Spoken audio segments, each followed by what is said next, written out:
Hello, I'm Anthony Browne and I'm here to talk to you about my latest book, which is called Little Frida. And it's a story that I've been trying to write for about 15 years. I couldn't work out quite how to make it into a story. I've been influenced by Frida Kahlo's work. She made very personal paintings, quite often self-portraits, but she used to put little extra things in. Her pictures were often full of clues as to what was really going on. A bit like my pictures in my picture books. I'm going to show you a couple of her paintings.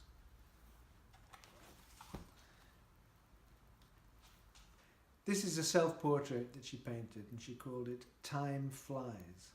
And when I look at this picture I see it's a painting of Frida herself, but there are clues in the background. In the sky behind her there's an aeroplane flying in the sky. And just to the right of her there's a clock. Of course that's a joke about time flying, but I think it's a bit more than that. What's Frida thinking? How's she feeling? And I think Frida Kahlo's pictures were like that. They make us think, they make us wonder, and that's really the inspiration for where this story comes from. Another picture, this one, is called They Ask for Planes and Only Get Straw Wings. Now this is a really strange picture. It's a picture of Frida as a little girl. There's a toy aeroplane hanging from the sky. She's got some straw wings on and there's a rope around her tying her to the ground. So again, what's going on?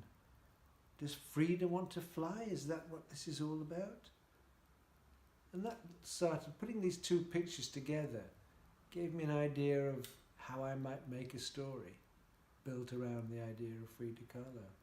And then I came across a memory that she wrote about, a memory she had of going into her room one day and blowing or breathing onto the window, and the condensation made it misty. And she drew on the window a door and found she could open the door. And when she opened the door, she could climb through it and she was free. She could see fields around her and she just ran and ran and ran across the fields. So here's how the story begins. When I was 6, I fell ill with polio and had to stay in bed for 9 months. It was extremely painful, and when I eventually got better, I could only walk slowly with a limp. Other children laughed and made fun of me, calling me peg leg whenever I walked past.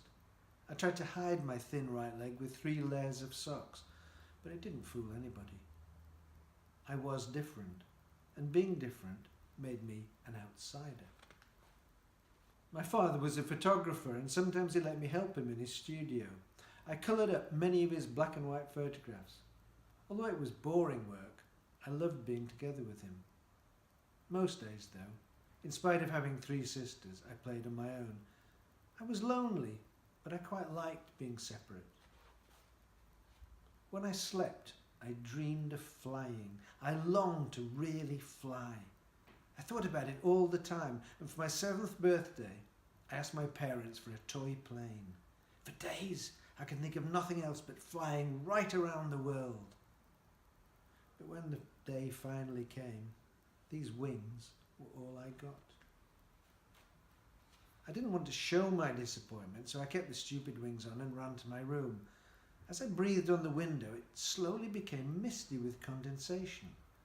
I idly drew a shape on the glass with my finger. Then I added a handle, and suddenly it was a door. I opened the door and stepped through it. I was free. I could run. I ran and ran and ran until I was completely exhausted. I was hot and very thirsty, and there in front of me was a dairy. I walked all round the building looking for a way in, but I couldn't see one. Just when I was about to give up and go home, I noticed a little door. I crawled inside. And then I seemed to be falling slowly down into the depths of the earth.